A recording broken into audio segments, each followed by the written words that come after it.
कृष्णाय वासुदेवाय हरे परमात्मने प्रणतः क्लेशनाशाय गोविंदाय नमो नमः। ओम क्लीं कृष्णाय नमः। मार्गशीर्ष मास की कथा सुनने वाले सभी भक्तजनों का आज की कथा में हार्दिक स्वागत है। भगवान श्री कृष्ण और श्रीमती राधा रानी की कृपा सदैव आप और आपके समस्त परिवार पर बनी रहे। 16 नवंबर 2024 आज है शनिवार का दिन और आज है मार्गशीर्ष अर्थात अगहन मास की प्रतिपदा तिथि। और आज आप सुनेंगे मार्गशीर्ष मास महात्म्य का पहला अध्याय। गीता के 10वें अध्याय के 35वें श्लोक में भगवान श्री कृष्ण कहते हैं, बृहत साम तथा साम नाम गायत्री छंद मासा नाम मार्गशीर्ष महम ऋतु नाम कुसुमाकरा। अर्थात गायन करने वाले श्रुतियों में मैं बृहत साम हूँ और छंदों में मैं गायत्री छंद हूँ और महीनों में मैं मार्गशीर्ष मास हूँ और ऋतुओं में मैं बसंत हूँ।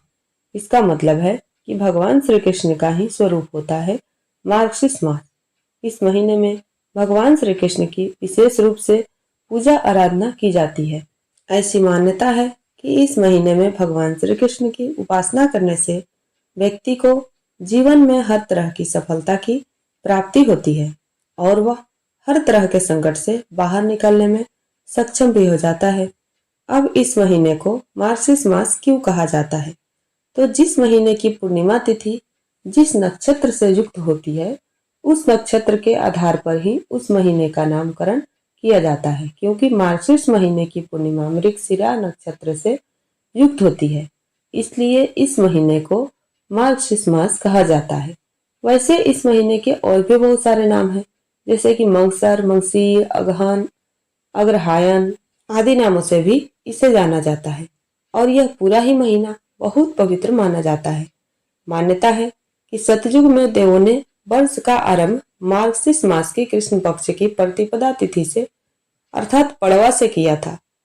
साथ ही ऋषि कश्यप ने भी इसी महीने के दौरान कश्मीर नामक जगह की स्थापना की थी, जो कि इस समय भारत का अभिन्न अंग है।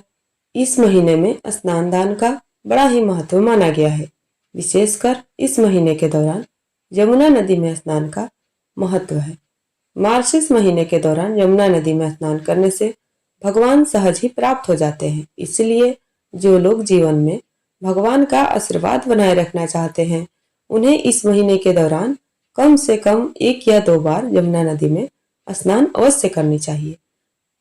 लेकिन जिन लोगों के लिए ऐसा करना संभव ना हो वो लोग घर पर ही अपने स्नान के पानी में थोड़ा सा पवित्र जल मिलाकर गंगा जल या फिर यमुना का जल मिलाकर स्नान कर सकते हैं। अब जैसे कि कार्तिक मास में हम बहुत जल्दी उठकर स्नान करते हैं, ब्रह्म मुहूर्त में उठकर स्नान करते हैं, लेकिन मार्गशीर्ष मास में इस प्रकार का कोई बहुत कठोर नियम नहीं है, क्योंकि इस महीने में शीतलहर का प्रारंभ हो जाता है, सर्दियां बढ़ जाती है, इसलिए मार्गशीर्ष मास में ब्रह्म मुहूर्त में स्नान करने का विधान नहीं बताया गया है।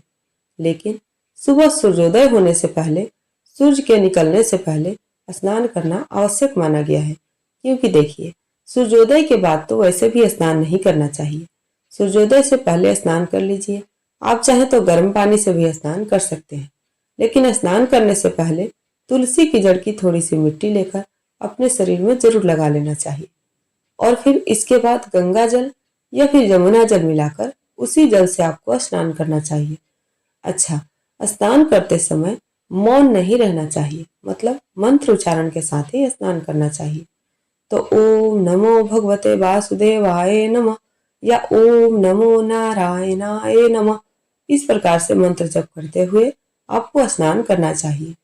फिर शुद्ध वस्त्र धारण करके भगवान सूर्य देव को जल दीजिए और अपने घर के मंदिर में जो भी आप प्रतिदिन की पूजा करते हैं पूजा कीजिए। अब इस महीने में भगवान श्री कृष्ण की विशेष रूप से आराधना की जाती है, क्योंकि यह पूरा महीना भगवान श्री कृष्ण को ही समर्पित होता है। तो आपके घर में भगवान श्री कृष्ण का जो भी स्वरूप हो उनकी आराधना करनी चाहिए। घर में लड्डू गोपाल जी हो या भगवान श्री कृष्ण किसी भी स्वरूप में आपके घर में हो तो माखन मिश्री का भोग इस पूरे महीने में जरूर लगाना चाहिए। रोज नहीं लगा पाते हैं तो कभी कभी तो जरूर लगा दीजिए। भगवान श्री कृष्ण की पूजा करते हैं तो राधा रानी की पूजा अनिवार्य हो जाती है। इसके साथ ही तुलसी महारानी की पूजा भी उतनी ही अनिवार्य हो जाती है। तो भगवान श्री कृष्ण की प्रसन्नता के लिए राधा नाम का अधिक से अधिक उच्चारण कीजिए, नाम जप कीजिए। इससे भगवान श्री कृष्ण प्रसन्न हो जाते हैं। और माँ तुलसी की सुबह शाम पूजा अवश्य कीजिए। सुबह के समय जल अर्पित कीजिए और शाम के समय दीपदान कीजिए। वैसे अगर आप जल्दी उठ जाते हैं तो सुबह भी दीपदान कर सकते हैं, लेकिन अगर आप सुबह दीपदान नहीं भी करते हैं, तुलसी में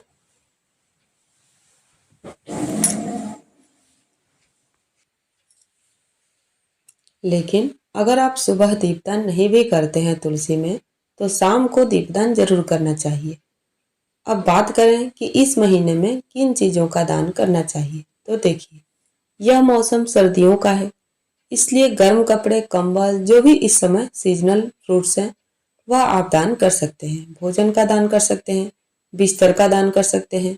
बहुत से लोग हैं जो कि सड़कों पर सोते हैं, उनके पास सोने की ओढ़ने की व्यवस्था नहीं होती। तो अगर आप सामर्थ्यवान हैं तो अपने सामर्थ्य के अनुसार उन्हें कुछ न कुछ देकर उनकी मदद कीजिए। इसके अलावा पूजा सामग्री का दान कर सकते हैं, जैसे कि आसन का, तुलसी माला का, चंदन का, या फिर पूजा की जो प्रतिमा होती है, किसी भी देवी देवता की प्रतिमा, उसका दान कर सकते हैं। मोर पंख का दान इस समय में बहुत श्रेष्ठ माना जाता है। जल के कलश का दान करना मार्गशीर्ष मास में अत्यंत श्रेष्ठ माना जाता है। आचमनी का दान करना, पीताम्बर का दान करना, दीपक का दान करना, ये सभी चीजें किसी मंदिर में या फिर किसी ब्राह्मण को दान करनी चाहिए। मतलब दान उसी को दीजिए जो इनका प्रयोग करे। तो जितनी भी धार्मिक चीजें आप दान करते हैं, या तो किसी वेद पाठी या फिर कर्मकांडी ब्राह्मण को दान कीजिए, या फिर किसी मंदिर में दान कर दीजिए, जिससे कि जो मंदिर के पुजारी होते हैं पूजा के कार्यों में उनका प्रयोग कर सकते हैं। इस महीने में भगवान श्री कृष्ण की पूजा के अलावा माँ लक्ष्मी की विशेष पूजा की जाती है। जैसे कि अगहन गुरुवार को पद्म पुराण में वर्णित है कि अगर महालक्ष्मी की पूजा आराधना की जाए तो अस्थायी रूप से माँ लक्ष्मी आपके घर में वास करती हैं। अगहन गुरुवार का व्रत आपको किस प्रकार से करना चाहिए, व्रत के नियम क्या होते हैं, और अगर आप व्रत नहीं भी करते हैं तो पूजा किस प्रकार से कर सकते हैं, यह सारी जानकारी अगर आप चाहते हैं तो चैनल पर वीडियो अपलोड हो चुकी है, जरूर देख लीजिए। और इस महीने की पूर्णिमा को चंद्रमा की पूजा का विशेष महत्व माना गया है। ऐसा कहा जाता है कि इसी दिन चंद्रमा को सुधा से अर्थात अमृत से सिंचित किया गया था। मार्गशीर्ष मास की पूर्णिमा को दत्तात्रेय जयंती मनाई जाती है, जो कि बहुत महत्वपूर्ण होती है। इसी महीने में मार्गशीर्ष मास में ही माँ अन्नपूर्णा की कृपा की प्राप्ति के लिए 17 दिनों का व्रत भी किया जाता है। और इस महीने में भगवान विष्णु के 12 नामों का जप करने से जीवन के संकट दूर होते हैं तथा लक्ष्मी यानी कि धन प्राप्ति का मार्ग सुलभ हो जाता है। अगर शत्रुओं से परेशान है तो इन नामों का जप करने से शत्रु भय भी जाता रहता है। और यह 12 नाम कुछ इस प्रकार से हैं। पहला नाम है अच्युत, अगला है अनंत, तीसरा नाम दामोदर, चौथा नाम है केशव, पांचवा नाम है नारायण, छठा नाम है श्रीधर, सातवां नाम है गोविंद, आठवां नाम है माधव, नौवां नाम है ऋषिकेश और 10वां नाम है त्रिविक्रम, 11वां नाम है पद्मनाभ और 12वां नाम है मधुसूदन। भगवान विष्णु के 12 नाम लेते हुए उन्हें पीले फूल अर्पित करने चाहिए। भगवान का एक नाम लें और एक फूल भगवान विष्णु को अर्पित करें।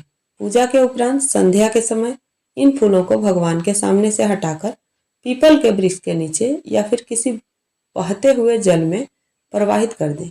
इस प्रकार से पूरे मार्गशीर्ष मास में अगर आप पीले फूल भगवान को अर्पित करते हैं इन 12 नामों के द्वारा, तो शास्त्र कहते हैं कि हर प्रकार की परेशानी से, भय से, संकट से मुक्ति भी मिलती है और माँ लक्ष्मी और श्री हरि विष्णु स्थिर रूप से आपके घर में वास भी करते हैं। मार्गशीर्ष मास में श्रीमद् भागवत ग्रंथ को देखने भर की विशेष महिमा है। स्कंद पुराण में लिखा है कि घर में अगर भागवत हो तो अगहन मास में दिन में एक बार उसको प्रणाम अवश्य करनी चाहिए। मतलब देखिए, मार्गशीर्ष के महीने में शास्त्रों को, पुराणों को पढ़ना चाहिए, लेकिन किसी भी कारणवश अगर आपके पास समय ना हो पढ़ने का तो घर के मंदिर में भागवत की पुस्तक रखिए और प्रतिदिन जैसे कि आप नित्य की पूजा करते ही होंगे, धूप दीप दिखाकर और पुस्तक की पूजा कर लीजिए, ग्रंथ की पूजा कर लीजिए, प्रणाम कर लीजिए, तो इतने मात्र से ही आपको पाठ का लाभ मिल जाता है। मार्गशीर्ष मास में अपने गुरु को, इष्ट देवता को ओम दामोदराय नमः कहते हुए प्रणाम करें। इससे जीवन का अवरोध समाप्त हो जाता है। मतलब कोई भी रुकावट आपके कार्य में आ रही होती हो तो उससे आपको मुक्ति मिलती है, आपका कार्य सफल होता है।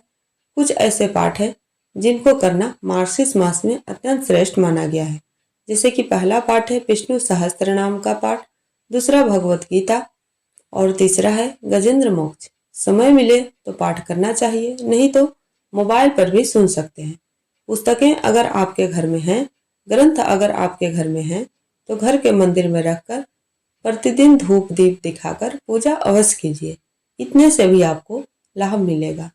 मार्गशीर्ष मास में दक्षिणावर्ती शंख की पूजा का विशेष महत्व माना गया है। ऐसी मान्यता है कि अगर घर में दक्षिणावर्ती शंख ना हो तो इस महीने में दक्षिणावर्ती शंख लाकर आप घर में स्थापित कर सकते हैं। फिर विधि विधान से पूजा कर सकते हैं, क्योंकि महालक्ष्मी का स्वरूप माना जाता है दक्षिणावर्ती शंख। जहाँ पर दक्षिणावर्ती शंख रहता है, माँ लक्ष्मी वहां पर जरूर वास करती है। तो माँ लक्ष्मी की पूजा की प्राप्ति के लिए, उनकी प्रसन्नता के लिए दक्षिणावर्ती शंख की स्थापना अपने घर में जरूर करनी चाहिए और प्रतिदिन नियम पूर्वक दक्षिणावर्ती शंख की पूजा करनी चाहिए। पंचामृत से शंख का अभिषेक करके और धूप दीप पुष्प अक्षत अर्पित करने से माँ लक्ष्मी आपके घर को छोड़कर कहीं नहीं जाती है।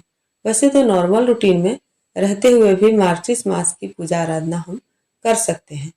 कथाएं सुन सकते हैं, मंत्रों का उच्चारण कर सकते हैं, मंत्र सुन सकते हैं, पुराण पढ़ सकते हैं या फिर पुराण सुन सकते हैं और उसका भी हमें लाभ मिलता है। लेकिन बहुत से भक्त हैं जो कि व्रत भी धारण करते हैं या फिर मार्गशीर्ष मास का नियम भी लेते हैं। तो जो भक्त मार्गशीर्ष मास का नियम लेते हैं उन्हें इस महीने में जीरे का सेवन नहीं करना चाहिए और प्रतिदिन भगवान श्री कृष्ण की पूजा करने के बाद भोग में जो तुलसी का पत्ता अर्पित किया है उसे प्रसाद स्वरूप में ग्रहण अवश्य करना चाहिए। मार्गशीर्ष के महीने में मथुरा वास करने का बहुत अधिक महत्व माना गया है। मतलब मथुरा में जाकर अगर कोई भी व्यक्ति पूरे महीने में रहता है तो अत्यंत ही श्रेष्ठ माना जाता है।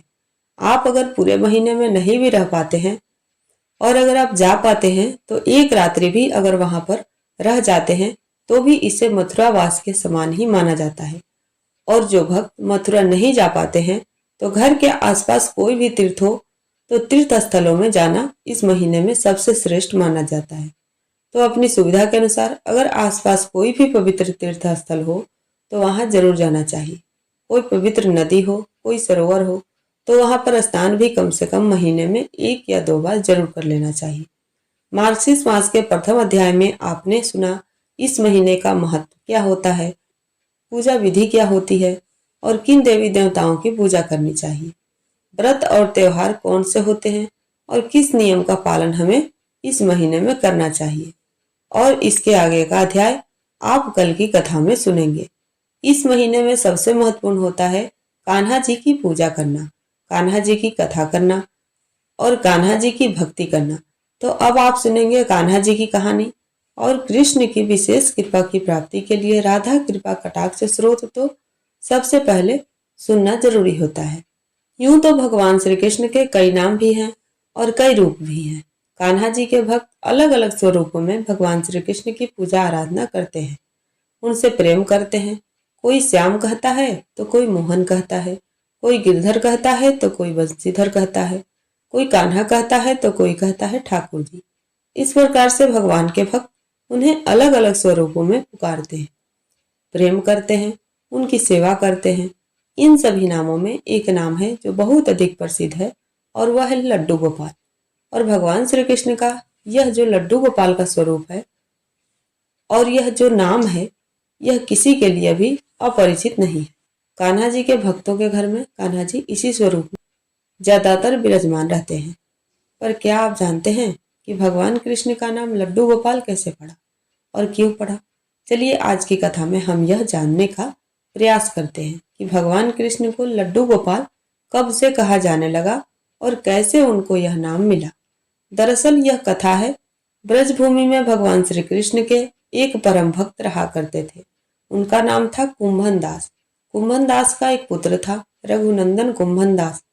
हर समय प्रभु श्री कृष्ण की भक्ति में ही लीन रहा करते थे और पूरे नियम से भगवान श्री कृष्ण की सेवा किया करते थे। वे उन्हें छोड़कर कहीं नहीं जाते थे ताकि उनकी सेवा में कोई विघ्न न हो। एक दिन वृंदावन से उनके लिए भागवत कथा करने का न्योता आया। पहले तो उन्होंने मना कर दिया, लेकिन लोगों के जोर देने पर वे कथा के लिए जाने को तैयार हो गए। उन्होंने सोचा कि भगवान की सेवा की तैयारी करके वे रोजाना कथा करके वापस लौट आएंगे, जिससे कि भगवान का सेवा नियम भी नहीं टूटेगा। उन्होंने अपने पुत्र को समझा दिया कि वे भोग तैयार कर चुके हैं, तुम्हें बस समय पर ठाकुर जी को भोग लगा देना है। कुंभन दास ने अपने पुत्र रघुनंदन को समझाया और वहां से प्रस्थान कर दिए। अब जैसा उन्होंने कहा था, रघुनंदन ने बिल्कुल वैसा ही किया। रघुनंदन ने भोजन की थाली ठाकुर जी के सामने रखी और सरल मन से आग्रह किया कि ठाकुर जी आ जाओ और भोग लगाओ। उसके बाल मन में यह छवि थी कि वे आकर अपने हाथों से ही भोजन करेंगे, जैसे हम सभी करते हैं। उसने बार बार ठाकुर जी से आग्रह किया, लेकिन भोजन तो वैसे का वैसे ही रखा रहा। अब रघुनंदन उदास हो गया। उसने रोते हुए पुकारा, ठाकुर जी आ जाओ और भोग लगा लो। ठाकुर जी ने एक बार बोलने पर जब भोग नहीं लगाया तो रघुनंदन और तेज तेज रोने लगा और जोर जोर से रोते हुए भगवान को आवाज देने लगा, ठाकुर जी आ जाओ, भोग लगा लो।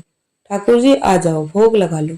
भगवान श्री कृष्ण, जो कि भक्तों के अधीन ही रहते हैं, उसकी सरलता को देखकर प्रसन्न हो गए और प्रकट हो गए। ठाकुर जी ने एक बालक का रूप धारण किया और भोजन करने बैठ गए। यह दृश्य देखकर रघुनंदन भी प्रसन्न हो गया। अब रात को जब कुंभन दास जी आए तो उन्होंने लौटकर अपने बेटे से पूछा, बेटा तुमने ठाकुर जी को भोग लगाया था? रघुनंदन ने कहा, हाँ पिताजी, ठाकुर जी को भोग लगा दिया था। अब कुंभन दास जी ने प्रसाद मांगा तो पुत्र ने कहा कि ठाकुर जी ने तो सारा भोजन खा लिया। कुंभन दास जी ने सोचा कि बच्चे को भूख लगी होगी तो सारा भोजन इसने ही खा लिया होगा। लेकिन अब तो यह रोज का नियम शाही हो गया था कि कुंभन दास जी रोज भोजन की थाली लगाकर जाते और रघुनंदन ठाकुर जी को भोग लगाते, और जब वे वापस आकर प्रसाद मांगते तो एक ही जवाब मिलता कि ठाकुर जी ने सारा भोजन खा लिया। कुंभन दास जी को अब लगने लगा कि पुत्र झूठ बोलने लगा है। कुंभन दास ने एक दिन लड्डू बनाकर थाली में सजा दिए और छिपकर देखने लगे कि बच्चा क्या करता है। रघुनंदन ने रोज की ही तरह ठाकुर जी को पुकारा तो ठाकुर जी बालक के रूप में प्रकट होकर आए और लड्डू खाने लगे। अब साक्षात भगवान श्री कृष्ण को अपने सामने प्रकट देखकर कुंभन दास जी से रहा नहीं गया। वे दौड़ते हुए आए और प्रभु के चरणों में गिरकर विनती करने लगे। उस समय ठाकुर जी के एक हाथ में लड्डू था और दूसरे हाथ वाला लड्डू मुख में जाने को ही था कि वे जड़ हो गए। इसके बाद से ही उनकी इसी रूप में पूजा की जाती है और वे लड्डू गोपाल कहलाने लगे। प्रेम से बोलिए हम सबके प्यारे श्री लड्डू गोपाल जी की जय, श्रीमती राधा रानी की जय। तो दोस्तों, यह है आज की कथा। उम्मीद करती हूँ आपको पसंद आई होगी, और अगर आप लोग चाहें तो इस कथा में विष्णु सहस्त्र नाम का पाठ और तुलसी चालीसा तुलसी की आरती भी प्रतिदिन सुन सकते हैं, जिसे कि कार्तिक मास में आप लोग सुन रहे थे। अगर आप लोग सुनना चाहें तो कमेंट बॉक्स में जरूर लिख दीजिए।